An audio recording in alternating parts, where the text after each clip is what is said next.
mukminin dan mukminat yang sangat saya muliakan, Nabi Shallallahu Alaihi Wasallam sangat terkenal ketika dia sholat sendiri, dia sholatnya lama sekali. Tapi ketika dia sholat berjamaah, dia sholatnya akan cepat.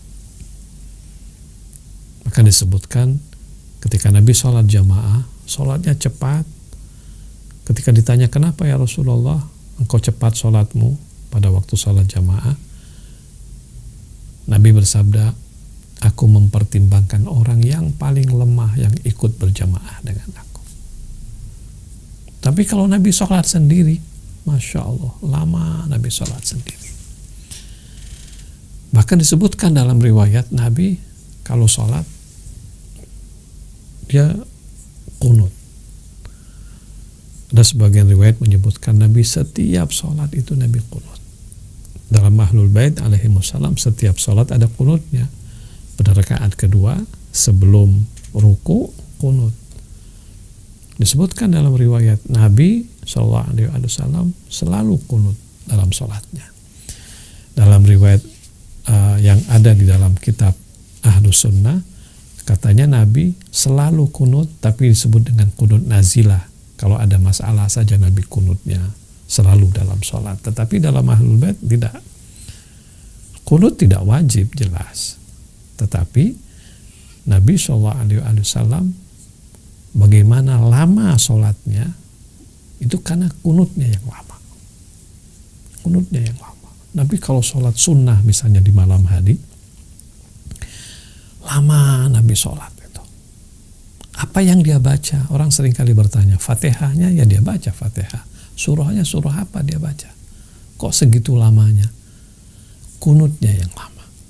Doanya yang lama. Doanya yang lama. Kunutnya yang lama. Disitulah Nabi bermunajat kepada Allah Subhanahu wa ta'ala. Pernah suatu malam ketika Nabi SAW berada di kamarnya Siti Aisyah, tiba-tiba di malam hari Siti Aisyah bangun, dia tidak dapatin Nabi ada di sampingnya. Ya, riwayat berkata kemudian Siti Aisyah ini mencari Nabi di kamar istri-istri Nabi yang lain, dan dia tidak jumpai. Ternyata dia melihat di sebuah pojokan Nabi SAW sedang sholat, dan lama Nabi sholat. Kenapa lama? Karena menikmati pertemuan dengan Allah Subhanahu wa ta'ala, karena menikmati bermunajat kepada Allah, bercengkrama dengan Allah, menikmati berdoa, bermunajat, berbisik-bisik, menyampaikan pujian-pujiannya dan isi hatinya kepada Allah Subhanahu wa ta'ala. Itulah yang disebut dengan munajat. Munajat itu dalam bahasa Arab sebetulnya artinya berbicara pelan-pelan, seperti orang berbisik, itu namanya munajat. Munajat itu artinya orang yang menyampaikan apa yang ada dalam hatinya secara pelan-pelan.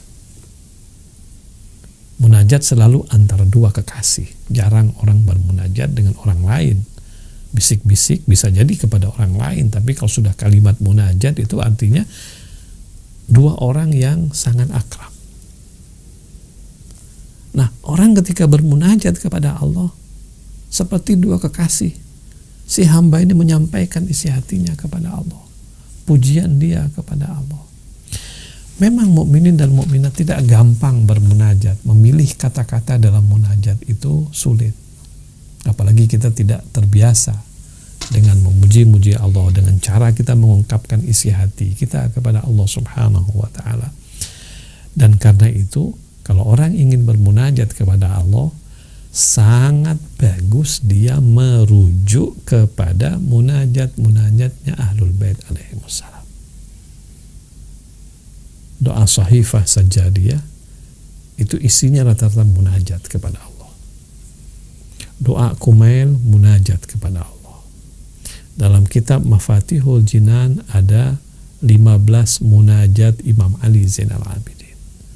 Ada munajat orang-orang yang syukur, ada munajat orang-orang yang cinta, ada munajat orang-orang yang bertaubat, ada munajat orang-orang yang menginginkan Allah. Berbagai 15 doa munajat yang tertulis dalam kitab Mafatihul Jinan yang dinisbahkan kepada Imam Ali Zainal Abidin alaihissalam. Dalam kitab Sahifah Sajjadiyah lebih banyak lagi. Kenapa saya menyebut kitab-kitab ini? Sebab kalau kita ingin bermunajat kepada Allah dengan enak dan sepertinya isi hati kita terwakili dalam munajat itu, Imam Ali Zainal Abidin sangat jago di dalam menggubah munajat kepada Allah Subhanahu wa ta'ala. Imam Ali Zainal Abidin orang yang luar biasa menikmati beribadah kepada Allah. Seluruh imam-imam Ahlul Bait orang-orang yang sangat menikmati beribadah kepada Allah. Sayyidah Fatimah orang yang sangat menikmati beribadah kepada Allah. Apalagi Rasulullah SAW. Sampai dalam Al-Quran ada satu ayat dalam surah Thaha, Allah dalam tanda kutip menegur Nabi Muhammad. Thaha ma anzalna alaikal Qur'ana litashqa. Wahai Muhammad, kami tidak turunkan Al-Quran ini agar engkau bersusah payah. Asbabun nuzul ayat ini berkaitan dengan ibadah Rasulullah SAW. Ya, Nabi beribadah begitu lama, begitu dalam tanda kutip dirinya itu kecapean, fisiknya kecapean, tapi Nabi menikmati.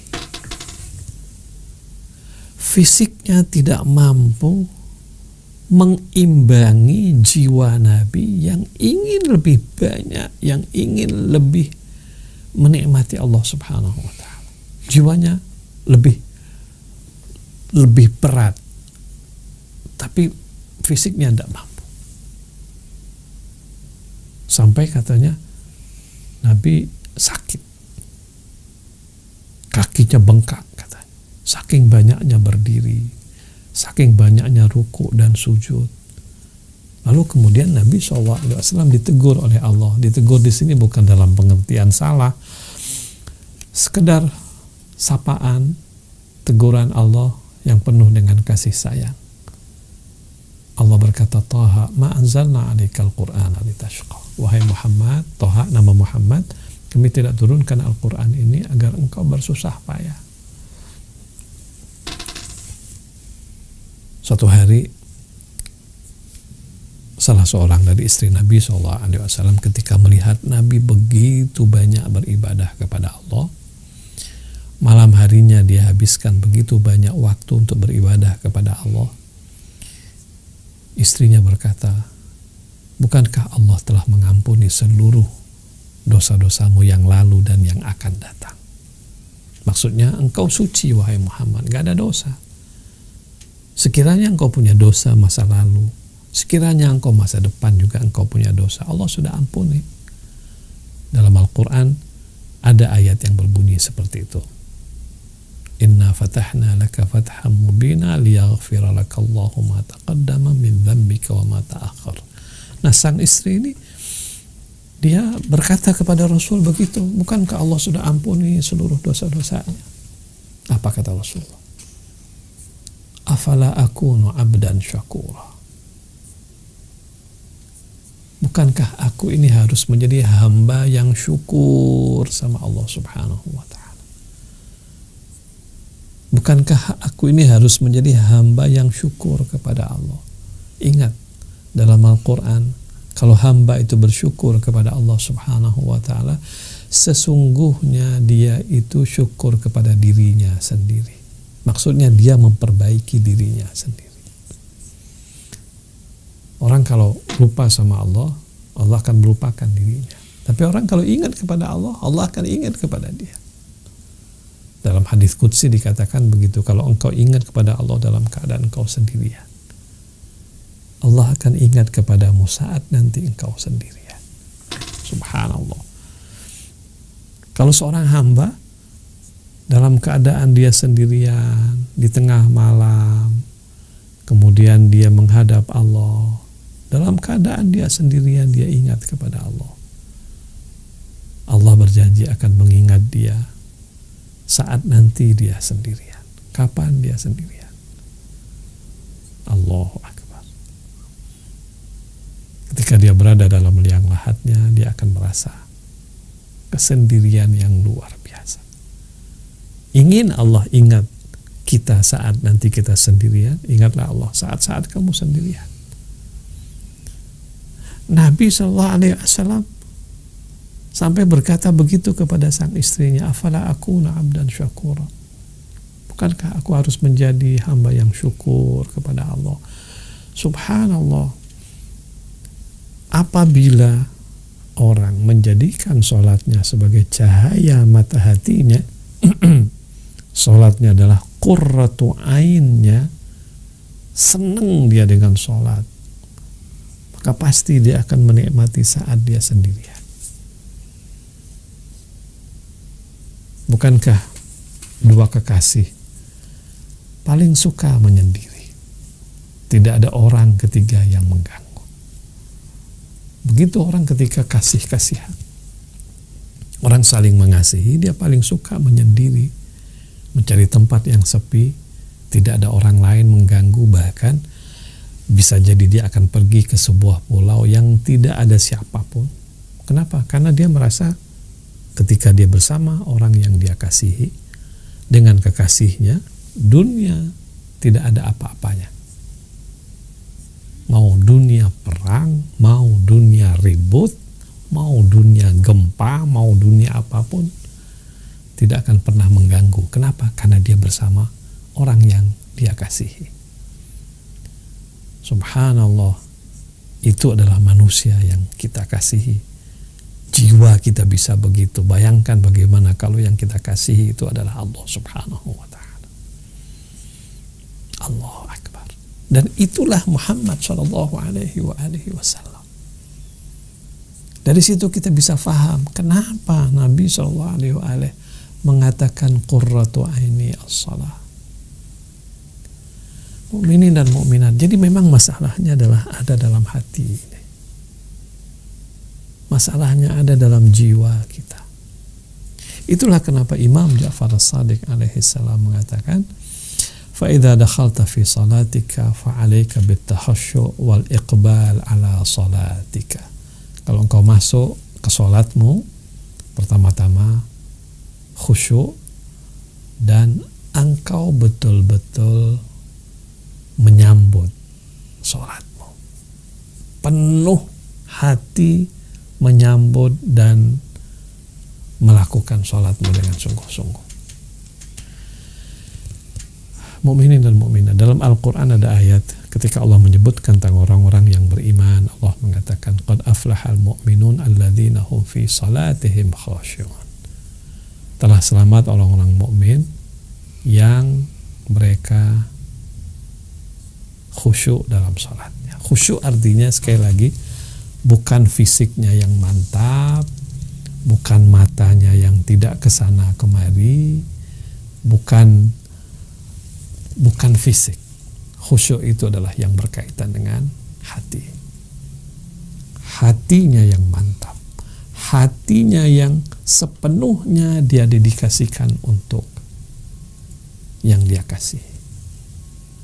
Hatinya sepenuhnya dia fokuskan, dia perhatikan untuk yang dia kasih. Kalau dia kasih adalah Allah Subhanahu wa ta'ala, khusyuk artinya dia betul-betul memberikan hatinya kepada Allah sepenuhnya. Karena itu Imam Ja'far Shadiq mengatakan, فَإِذَا دَخَلْتَ فِي صَلَاتِكَ, kalau engkau masuk dalam salatmu, فَعَلَيْكَ, maka engkau wajib بِالتَّخَشُّعِ, hatimu hadir. Kemudian wal-iqbal ala salatika, dengan penuh kesungguhan engkau hadapi, engkau terima, engkau lakukan salat ini. Jadi memang mukmin dan mukminat, Nabi Shallallahu Alaihi Wasallam, Nabi itu sholatnya enggak banyak-banyak banget, ya sekali-sekali. Dalam riwayat dikatakan Saya melihat dalam riwayat, ya Nabi SAW kadang-kadang satu hari pernahkah 1000 rakaat? Ya ada riwayat mengatakan pernah. Yang terkenal dengan sholat sampai 1000 rakaat itu 2 orang. Satu Imam Ali bin Abi Thalib, yang kedua adalah Imam Ali Zainal Abidin. Dikenal. Tapi Nabi SAW dari sisi kuantitas saya pernah melihat, saya nggak tahu kualitas hadisnya bagaimana, tapi pernah melihat Nabi SAW juga konon pernah sholat sampai 1000 rakaat. Tapi Nabi sholatnya itu banyak, tapi banyak itu tidaklah seperti itu, tapi tidak banyak sekali, tetapi kualitasnya tak bisa dibandingkan bahkan dengan Imam Ali bin Abi Thalib. Imam Ali kualitas sholatnya itu luar biasa, luar biasa. Imam Ali Zainal Abidin itu luar biasa. Imam Ali Zainal Abidin sampai mendapatkan gelar As-Sajjad, orang yang banyak sujud. Muridnya yang bernama Tawus Al-Yamani cerita di Mekah, katanya Imam Ali Zainal Abidin setelah Isya dia pergi tawaf. Tawus Al-Yamani muridnya mungkin menunggu sang imam di sebuah tempat atau menemani imam ini. Dia bilang Imam Ali Zainal Abidin tawaf, habis tawaf sholat, tawaf lagi, sholat lagi, sampai menjelang subuh katanya. Subhanallah, berapa jam itu. Misalnya kita gambarkan aja di musim panas ya, misalnya musim panas kan biasanya di sana maghribnya itu jam 7 misalnya.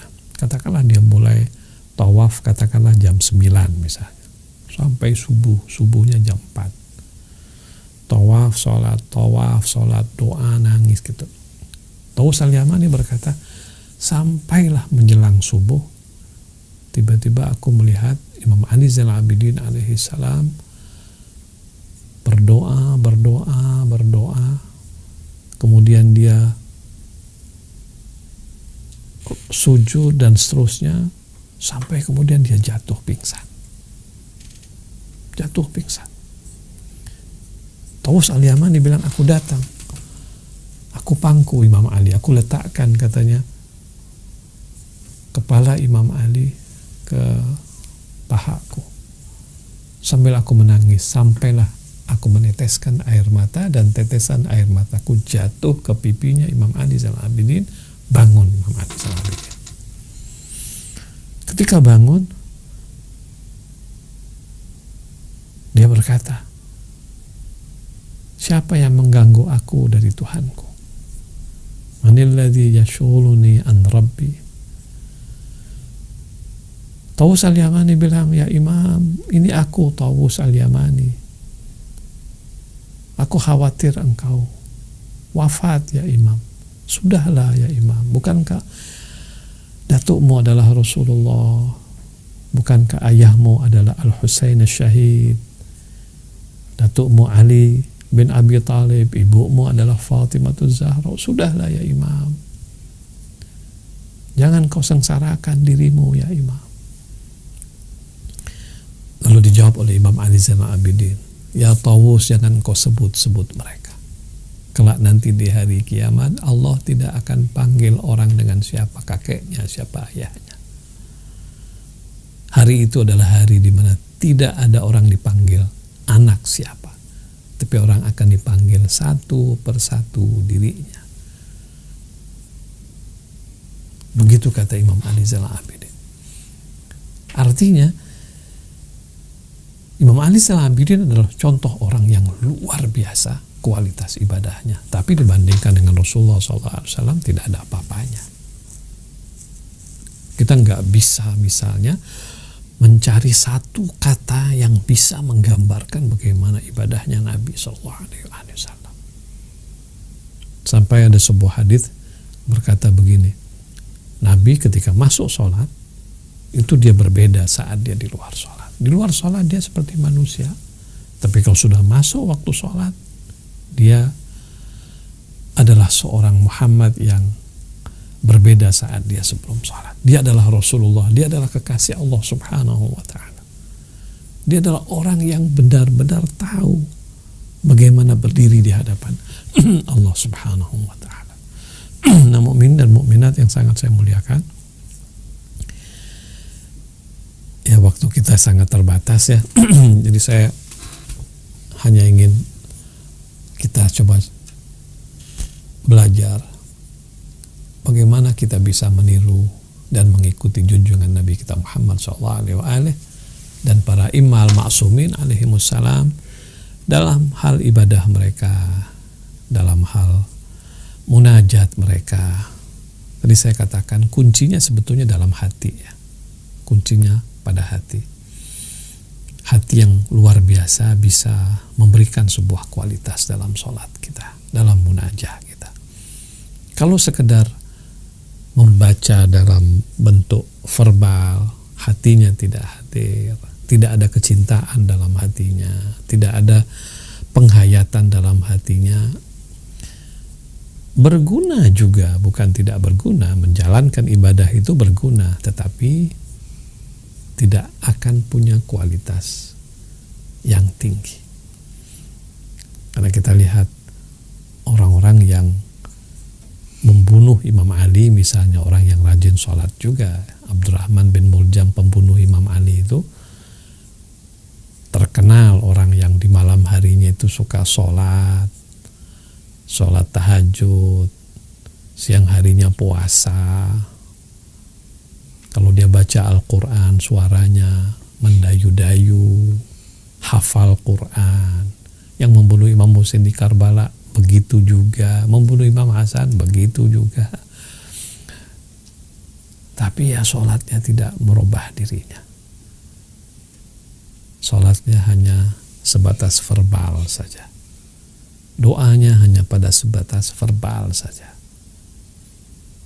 Islam sesungguhnya mengajarkan kita, kamu kalau sholat dan ingin sholatmu betul-betul merubah dirimu, menggerakkan engkau menjadi yang lebih baik, maka lakukan ibadahmu dengan kehadiran hatimu di hadapan Allah Subhanahu wa Ta'ala, dengan penuh penghayatan.